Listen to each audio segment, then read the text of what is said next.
Hi, my name is Damaris Cuevas. It is a beautiful day outside. Sorry to get sidetracked, but wowza, it's a beautiful day. It's been raining for the past 2 days, and I'm like tired of it. Let's get on topic. I want to talk about my struggles with mental health and how I got to where I am today.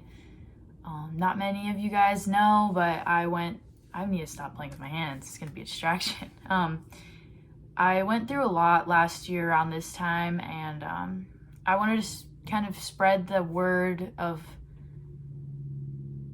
checking up on people and mental health and why it really matters. And I'll get into more of it after I share my story, because I'm pretty sure most of you guys are like, what are you doing on YouTube, girl? Like, they're like, what are you trying to do? And yeah, so let's get into the story.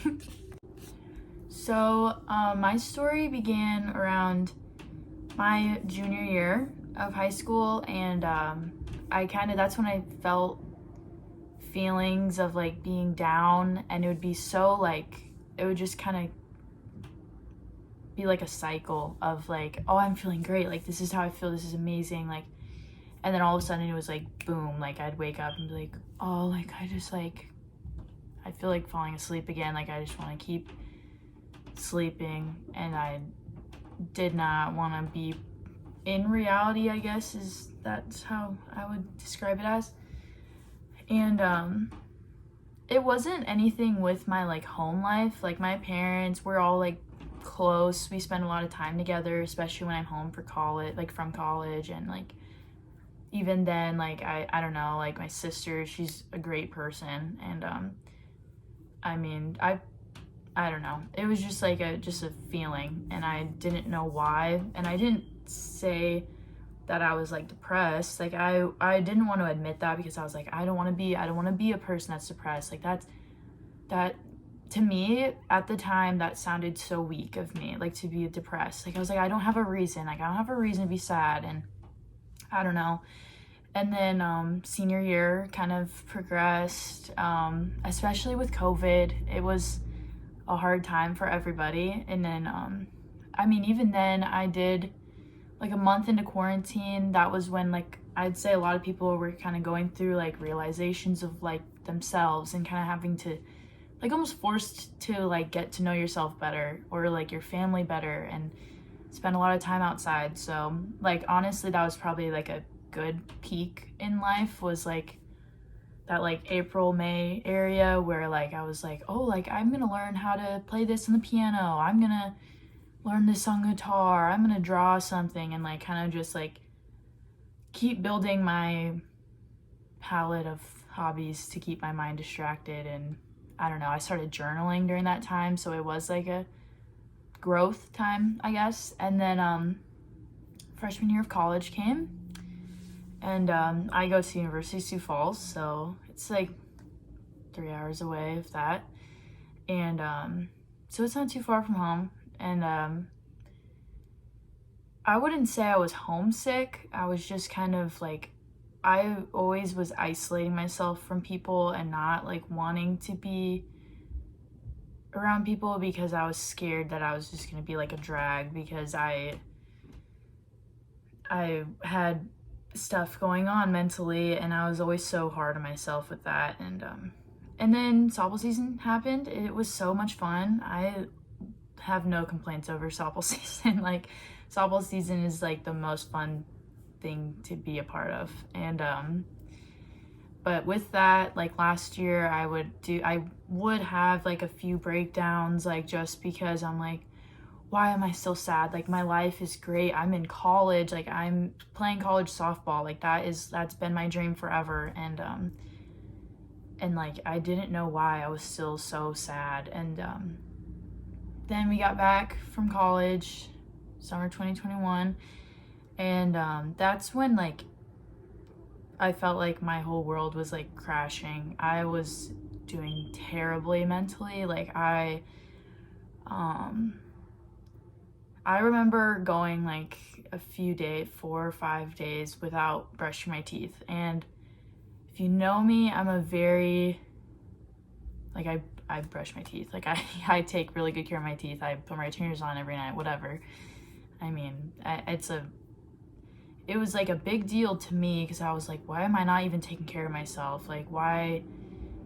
I don't know. And like my room was a mess from just like leaving it. It was kind of just, it was a hard time. It was a lot. And I remember feeling like the world, I don't think I should be a part of anyone's life right now. Like, and I was planning on taking my own life away in around like July, end of June, and I had written a few notes to the people I loved, and like wrote a note in general for my parent. Like, it's it was a lot, but I do remember the day that I was planning on it. I couldn't do it.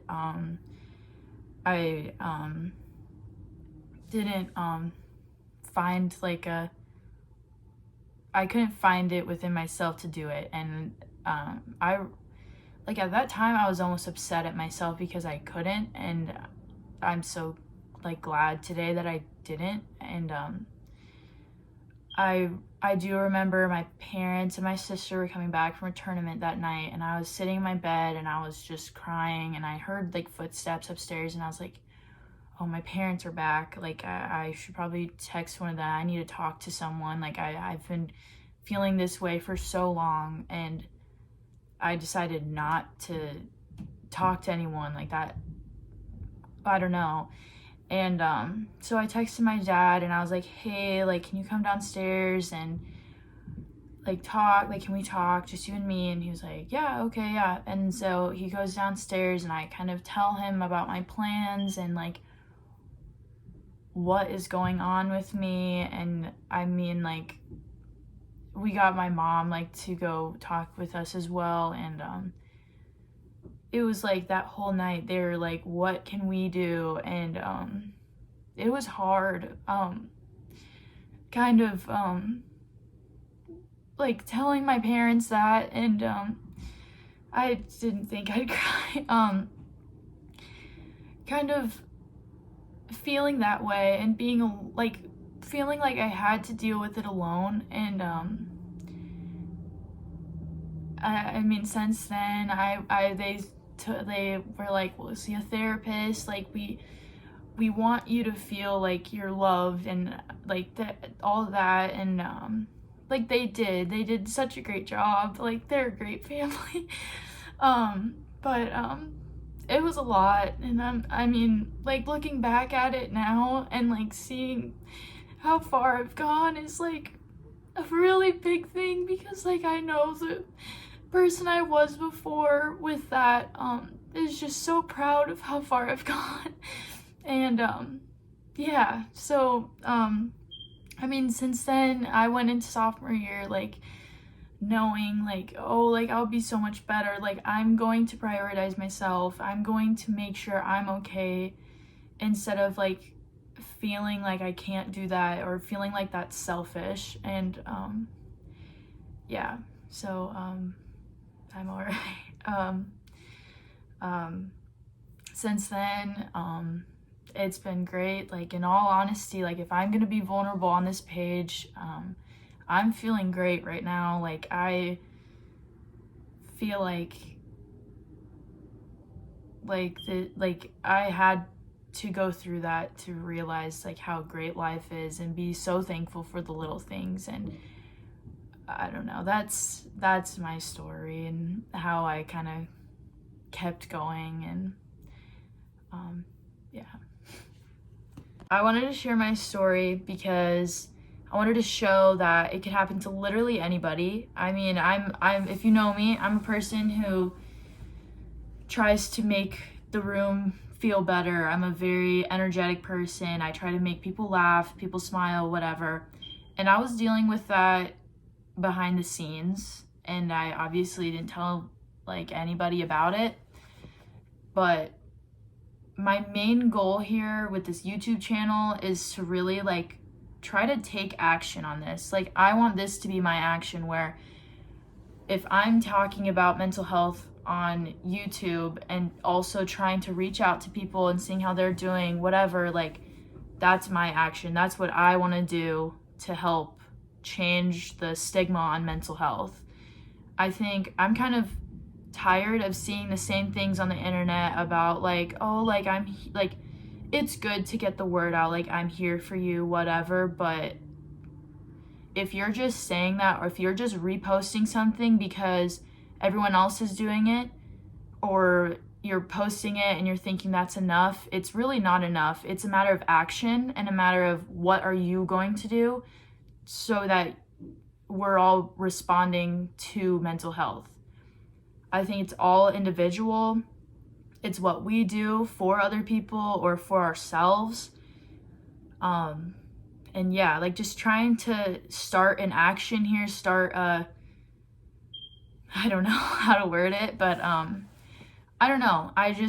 I'm tired of seeing words and I want to see something done. So that's what I'm doing on this YouTube channel. I'm trying to promote mental health. I'll maybe put out a few vlogs, whatever, but I mean, depends on the week. I mean, I think next week I want to talk about what I did or do. I kind of went in between did and do, but what I do to kind of keep my mental health up and what got me to where I am still.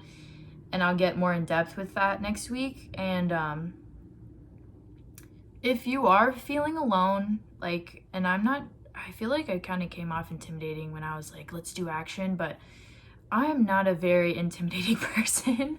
I'm a very laid back kind of person. So with that, if you are feeling alone, you are more than welcome to contact me. I reach out on my Instagram. You can DM me. You could text me, call me, whatever. Like, I will try to respond as fast as possible.